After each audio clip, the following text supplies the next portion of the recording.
कर्मचारियों को जब हाथ में जब पैसा आएगा तो फिर वो देश की आर्थिक स्थिति सुधरेगी भी, ये भी एक फैक्टर है। तो इसका तालमेल ये समझना चाह रहा था मैं कि ये हम इंटरनेशनल से नुकसान उठाएँ या अपने यहाँ से नुकसान उठाएँ? क्योंकि भाई पैसा देंगे तो नुकसान तो होगा ही। तो ज़्यादा बस ये समझना देखिए चाह जी, जी, देखिए भारत का जो एक बड़ा स्ट्रॉन्ग पॉइंट है वो है डोमेस्टिक कंजम्पशन। और हुँ, डोमेस्टिक अगर अभी के सिनेरियो आप देखें पिछले 1-2 साल में, तो भारत ने डोमेस्टिक कंजम्पशन की वजह से अपनी इकोनॉमी को काफ़ी स्टैंड किया है। तो निश्चित तौर पर भारत वो डोमेस्टिक कंजम्पशन का जो स्ट्रॉन्ग होल्ड है आपकी इकोनॉमी पे, उसको खराब नहीं करना चाहेगा।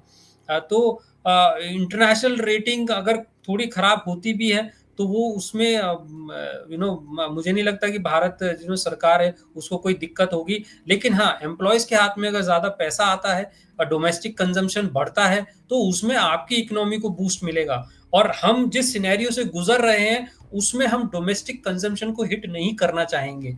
हम यूएस के साथ किसी के तरह के करार पर हैं और दूसरी कंट्रीज के साथ कर रहे हैं। हमारा फोकस जो है वो डोमेस्टिक कंजम्पशन के द्वारा अपनी इकोनॉमी को बढ़ावा देने का है। तो जो सरकार के ध्यान में हमेशा ये रहेगा कि डोमेस्टिक कंजम्पशन किसी वजह से हिट ना हो, क्योंकि अगर डोमेस्टिक कंजम्पशन हिट होता है तो वो आपकी इकोनॉमी पे सीधा इम्पैक्ट कर सकता है। अभी के सिनेरियो में देखते हुए वो इम्पैक्ट ज्यादा हो सकता है। तो इसलिए मेरा यही मानना है कि इंटरनेशनल रेटिंग को एक बार सरकार जो है वो हिट ले भी सकती है, लेकिन डोमेस्टिक कंजम्पशन को कम नहीं करना चाहेगी।